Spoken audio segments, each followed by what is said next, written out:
Bonjour tout le monde, j'espère que ça va bien. Simon Brière, votre stratège de marché d'RJO Canada. Donc aujourd'hui, vendredi le 8 janvier, on va parler des rapports de l'USDA, le ministère de l'Agriculture aux États-Unis. C'est ça, ça va sortir mardi prochain. Il t'en a une panoplie. Il va y avoir les productions maïs, production de soya. Il va aussi avoir les stocks de grains. Il va y avoir les productions annuelles. Il va y avoir les semis de blé. Il va y avoir les bilans off de montre. Il y a un paquet. C'est le grand-papa de tous les rapports USDA, le rapport de janvier. OK. Ou pourquoi j'ai dit grand-papa? Blé d'Inde, on va commencer avec ça. Qu'est-ce qu'on a dans le maïs? Qu'est-ce qu'on s'attend, les estimés? On s'attend quand même à avoir des productions et un rendement un peu plus faible. OK? Dernière fois qu'on avait des rendements de maïs à 175,8, on s'attend que ça baisse un peu. Les productions, naturellement, vont diminuer là aussi. Donc, c'est déjà un peu dans le marché qu'il devrait y avoir un peu moins de production via le rendement, peut-être sur les superficies. Et là, un coup qu'on va connaître ça, ben, l'USDA va remettre à jour ses estimés pour la demande. On sait qu'au niveau de l'exportation, ça va quand même bien. Éthanol, plus de défis. Au niveau de l'élevage, là aussi, ben, c'est toujours un petit peu plus incertain à ces niveaux-là. Les dernières inventaires de fin qu'on a sont à 1,7 milliard et donc le marché s'attend que ça baisse un petit peu. Et pourquoi, je dirais, pourquoi on s'attend à ce que ça baisse? C'est qu'on est allé voir dans les dernières années et quand l'USDA baisse le rendement, bon, en septembre, en octobre et en novembre, habituellement, il y a quand même un biais, je vous dirais, que aussi en janvier, le rendement pourrait baisser en moyenne d'un demi et peut-être un boisseau à l'heure. Donc, c'est de là qui viennent les attentes face au rendement. Et il y a aussi le fait que quand on regarde la production là, ou les conditions des récoltes, ben 2020, elle a une très bonne condition dans le maïs, mais à partir du mois d'août, ça s'est mis à dégringoler. 2020 va être une année bien plus ordinaire en termes de conditions des cultures. Donc, ça aussi, ça suggère un rendement un peu plus faible. Quant aux exportations, elles vont extrêmement bien. L'USDA est à 2,65 milliards, ça fait 67 millions de tonnes. Et vous voyez qu'on est nettement en avance là, sur les années précédentes. Et là, ben, la cible va se situer à l'intérieur. On est peut-être même à l'extérieur de l'année dernière ou des moyennes de 5 ans. 67 millions de tonnes, c'est quasiment rendu ici. Donc, si la tendance se maintient, il ne devrait pas y avoir de problème pour atteindre ces cibles-là. Et possiblement que si ça continue d'être fort, peut-être que le ministère va vouloir aussi l'augmenter. Ça ferait réduire les inventaires. Au niveau de l'éthanol, beaucoup de défis. Hein, on voit hein, que c'est toujours pas revenu à la normale.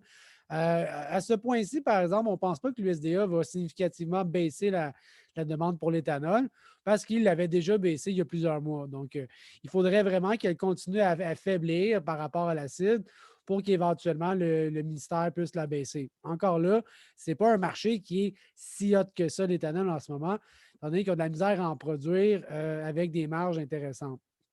Je regarde ces inventaires-là. Bon, j'ai 1,7 milliard de carry, j'ai 14,8 milliards de demandes. Normalement, on devrait être à peu près ici, tandis que là, on est beaucoup plus proche de 5 piastres. Donc, qu'est-ce qu'on va avoir vendredi? Et là, j'aimerais ça vous le savoir en primeur. Bien, soit que l'USDA, si elle ramène les inventaires un peu plus faibles, là, ça va justifier un prix élevé ou encore plus élevé. On va voir jusqu'où ils vont aller. Mais sinon, ça va être un petit peu difficile pour le maïs de justifier des prix plus élevés. Bon, c'est encore là, ça, c'est l'USDA qui va nous dire ça. Mais actuellement, à 11,5 on est ici.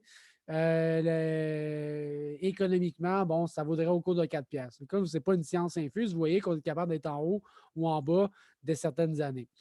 Alors voilà pour le soya. Maintenant, on s'attend là aussi peut-être à une petite baisse de production de 4,17 à 4,15. C'est mineur. Le rendement aussi pourrait baisser un petit peu. Donc, de manière générale, là, on s'attend à ce que les inventaires, non seulement avec la production qui est un peu plus faible, mais une très bonne demande. Dans le soya, c'est moins clair, par exemple, quand ils baissent les rendements en septembre et en novembre, ça pourrait aller d'un bord comme de l'autre. Donc, j'ai peut-être moins de conviction avec un rendement de soya plus faible. C'est très incertain en ce moment. Par contre, on voit comme dans le maïs que les conditions des cultures se sont aussi dégradées en septembre au mois d'août. Donc, ça supporte un peu la théorie d'un rendement un peu moins fort dans le soya.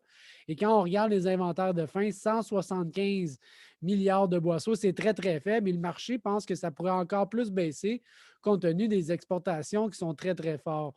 2,2 milliards, possiblement que ça va être revu à la hausse. On voit ici la force de l'exportation, ici en rouge cette année, là, et si la tendance se maintient, ben, l'USDA va peut-être devoir augmenter sa cible pour l'exportation si la tendance se maintient. Et là, ben, on est ici dans ce même graphique où ce que je vais mettre les ratios d'utilisation avec le prix du soya. Ben, 3,8 de ratio d'utilisation, c'est très faible. On est vraiment rendu là, dans ce qu'on appelle là, le point de pénurie où le prix peut varier très, très fortement. C'est sûr que quand on en a beaucoup, là, comme en 2008, un petit changement des ratios d'utilisation ne fait quasiment pas de changement sur le prix. Par contre, ici, une petite baisse pourrait engendrer une grande hausse de prix. C'est ce qu'on voit dans le marché depuis au moins un mois ou deux. Donc, faites bien attention pour le soya.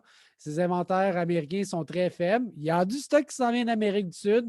Au niveau américain, c'est très, très, très serré, les inventaires. Dans le blé, ce qu'on surveille, bien, ça va être les ensemencements. On s'attend quand même à une augmentation des semis. On a à peu près au moins 1 million d'acres, je dirais, ce qui c'est sûr qu'il y a une augmentation des semis, regardez, au niveau depuis quelques années, là, depuis, my God, depuis une trentaine d'années, une tendance assez claire que les semis de blé aux États-Unis, ça diminue. Pas qu'ils n'en font plus, c'est la Russie, par exemple, l'Ukraine, la région de la mer Noire, qui a repris ces ancrages-là. Donc, on les a juste déplacés. Mais là, cette année, on s'attend avec les prix qui ont augmenté, la demande qui est bonne, qui pourrait se semer un petit peu plus de blé, qui a été semé plus de blé à l'automne. Et on parle d'à peu près 1 million d'acres. Et voilà. J'espère que vous appréciez ces capsules-là. Si vous avez des questions, commentaires, n'hésitez pas. Simon Brière, on est le 8 janvier. Merci, bye.